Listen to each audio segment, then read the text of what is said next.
fashion industry in Ireland alone is worth approximately 3 billion. So why is it that choosing a career in fashion is still seen as a frivolous choice, lacking in depth and seriousness? I'm creative director and stylist Courtney Smith, and in this series I'm meeting Ireland's top creative and business minds from the world of fashion. I'm on a mission to shed light on the vast spectrum of careers that the industry holds, and I'm finding out exactly what it takes to land your dream job. In this week's episode, we are looking at the elusive career of fashion blogging. Blogging in general is an industry that is still relatively new to the Irish scene. However, we do have a handful of successful blogging elites such as Suzanne Jackson and Pippa O'Connor, who've surpassed their blogs to become personalities and launch their own brands with huge commercial success. In fact, blogging has become so popular that Central St. Martin's, one of the most prestigious fashion colleges in London, recently launched a course on how to become a blogger, cashing in on the new wave of students wanting a piece of the blogger pie. But can blogging simply be taught? Surely there's an element of art behind it and creating something unique that hits a chord with readers.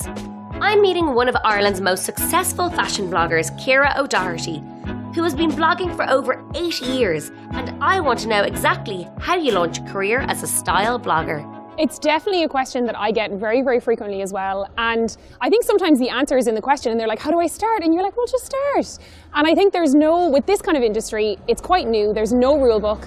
You can definitely learn from kind of what goes on in the industry. You can pick up things, but you just have to start. There's a huge amount of work that goes into it. So I think if you're not ready for the graft, it really has to be a passion. And I think you know, you have to be okay with being up at 3 a.m, doing this, you have to be okay with the early starts, the late nights, and all the grit that goes with it, because that's what turns it into a career. Okay, so I think it's safe to say that becoming a successful blogger is clearly not as easy as taking a few cute photos and posting them online. But you have to start somewhere, and getting the basics down is key. So I nabbed Ciara to show me some of her tricks of the trade. I would say for something like this, like the 3 things with taking a really good photo are definitely your location. So we've got a beautiful location here. I think your angle is key, so we can do the angle when we jump in. And we've also got some gorgeous props as well. So if you wanted to maybe sit, so if you wanted to sit on Do you want me to get in, or do you want to get in? Oh, I can take one of you, or do you want to take one of... Well, you can take one of me. Yeah, I'll be a blogger for 5 minutes. So I love that. And you can prop your coffee down next to you, yeah. So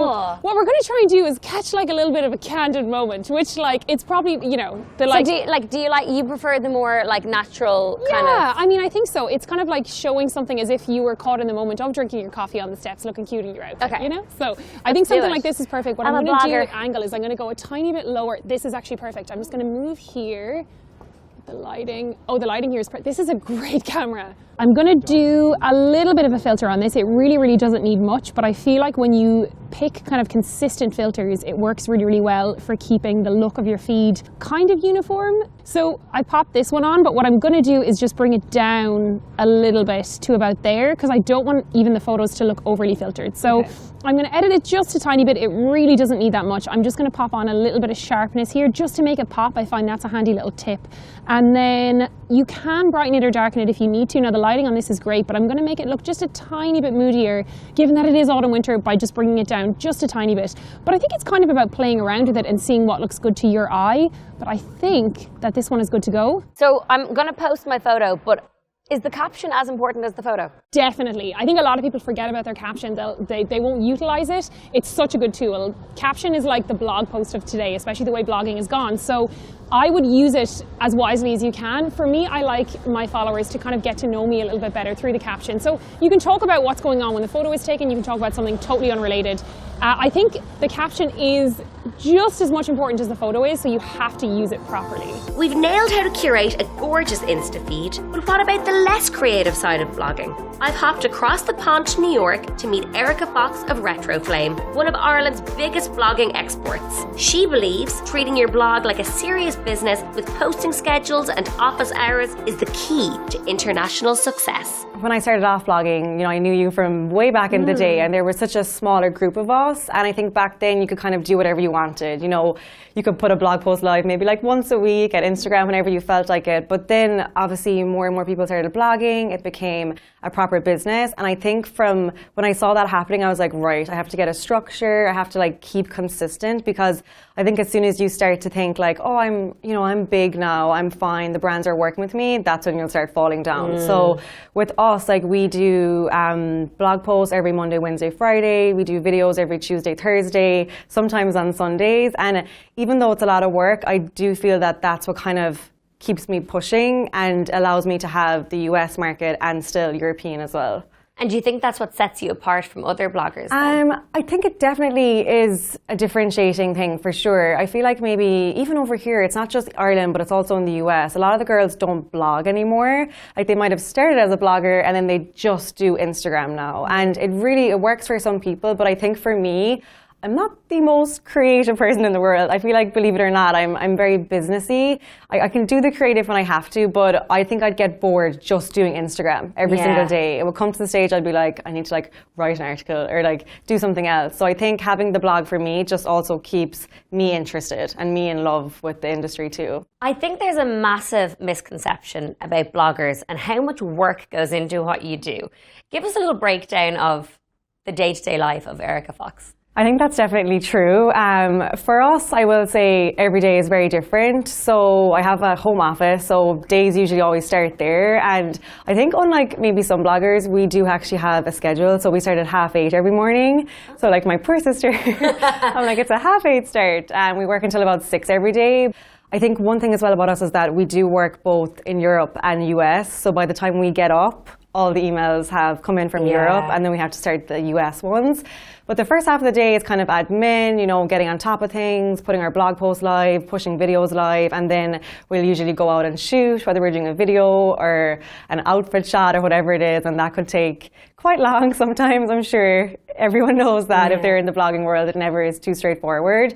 And then again, back to the office, catching up on stuff. But as I said, every day is completely different, but yeah, a lot more goes in, I think, than people realise. I think for people that aren't in the blogging industry and have never had a blog, but are looking from the outside in, are very confused about how bloggers make money. So basically for a blogger, and I guess I kind of call myself a YouTuber as well, there are definitely a lot of ways we can make money now. So the most common ways would be through sponsored posts. So whether it's a sponsored blog post, a sponsored Instagram, or a sponsored video. That's kind of one revenue. So you have a brand get in touch with you, or you reach out to a brand and you kind of come up with a collaboration idea that suits both of you, and then you agree a fee, basically, either like a one-off or ambassador style.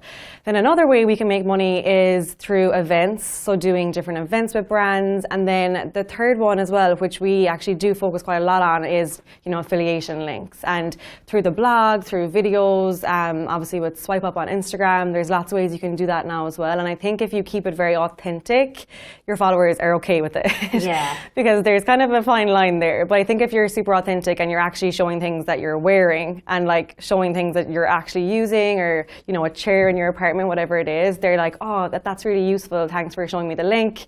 It's okay that you get like maybe 50-cent commission off it. So there are a lot of ways really. So those three, and then obviously you can go into product lines or design, and there's other things you can definitely aim towards too. What about people who are starting off blogging and at the moment they're just doing their own little outfit posts, but they haven't really commissioned any paid jobs, they haven't really reached out to brands? What about those first steps? How did you approach brands at the very beginning? I think the key with that is to only approach the brands that you're using and wearing already, which kind of sounds like an obvious thing, but I think sometimes in this industry, if you're on Instagram and you'll see a fellow blogger or competitor, whatever it is, working with so-and-so brand, and you think to yourself, oh, I'll reach out to them as well. But if that brand doesn't align with you from the get-go, you're just starting something that's not going to work out full time. And if there's one piece of advice that you could give to aspiring bloggers, what would that be? I'm kind of like a broken record with this one, and I'm sure if any of my followers are watching, they're like, we know what she's going to say, but I always say the harder you work, the luckier you get. And I think that's what I just stand by. And, every now and again we get lucky, but there's usually a lot of hard work to back it up. A girl after my own heart. Yes, you might get lucky, but you have to put in that graft. Next up, we catch up with YouTuber Armour, who started video blogging as a way to express herself. She accidentally discovered a career in being creative and found a legion of fans who loved her just because she was being herself. I think it was my escape. It was just like I used to just turn on the camera and like edit And for those like 30 minutes where I'd just film on my webcam and upload it to YouTube, it was just like I wasn't thinking about anything else. You know, I had leaving cert pressure and like my parents not being well. And then I was like, you know what, this is just like my hour a day to just kind of chat about nothing and chat about girly stuff. So that's kind of how it all started, I think. It was an escapism for sure. I think that's really interesting because most bloggers or influencers have only really started in the last couple of years getting into YouTube, but that was actually your first kind of foray in. No, mine was very much like the opposite. It was always kind of video first because I felt like I could get my personality across a lot more and say a lot more in a shorter space of time. And for me, it was always easier to express myself in video. But then I started kind of taking my blog seriously because I also have a love for photography and still imagery and, you know, trying to create those, just trying to get better. I'm just a creative person. So anything I can get my hands dirty in, I'll give it a go. So even though I never felt like writing was my strong point, it's still a place for me to articulate myself in a different way. So I kind of ran my blog alongside it. And then I started taking Instagram more seriously. So yeah, it's kind of like a backwards route compared to some of my friends, but it all kind of is connected. So it's nice that it all feeds each other. Do you think you need to invest a lot of money into starting a blog? No, at the start, I think you can definitely do it on a budget. There's so many resources online where you can take all of the hard work out of it. You know, there's websites like Squarespace where you can just whack up a website within 5 minutes.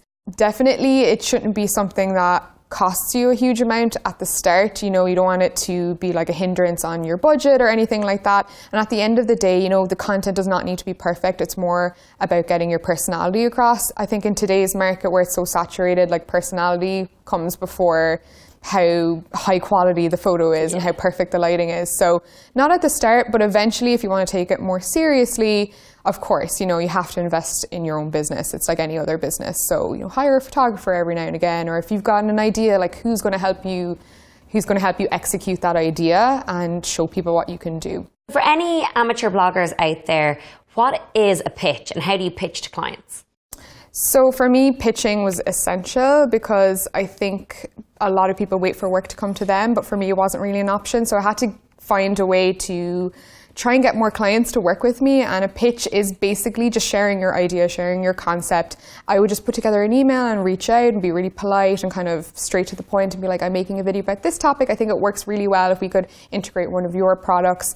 Are you interested in working with me? If so, email me back. And then, you know, if it gets to the point where we talk about rates and being able to kind of put a sponsored feature in there, then that's kind of the goal. Let's rewind maybe 10 years and you were just starting out in your blog. What advice do you wish that you'd been given? I would say maybe be more picky. I think at the start I was a little bit eager and just excited to kind of work with everyone, and I probably did more content than what it was worth for me, but I guess it was really fun at the time. You have to start somewhere, you know, you learn the hard way with these kind of things, but maybe at the start, sometimes just waiting for the right job is better than kind of just jumping into anything that comes your way. So at the end of the day, I mean, at some point in this whole journey, I got some really good advice, and the advice was, you know, your name is all you have at the end of the day. So I try and kind of conduct my work and my lifestyle in that regards. I want people to kind of hear my name and associate it with genuineness and have like a trust in anything I say or recommend. So for me, from that point on and going forward, that's really what I want to hit home, is that people can kind of trust what I say and trust my opinion. And at the end of the day, if you're truthful and you're genuine, you never have to have anything to worry about. You never have to watch your back or, you know, feel like you're lying to people. So that's kind of like my biggest advice, is for anyone wanting to start out, is try and stick with that motto, and you can't really go far wrong. There you have it. Hard work and graft seems to be a common theme. And for bloggers, it's so important to find your identity and be authentic to your followers so they can grow and engage with you. But above all, if you want to share your style or your story online, the message from these three ladies is to just go for it. You've got nothing to lose.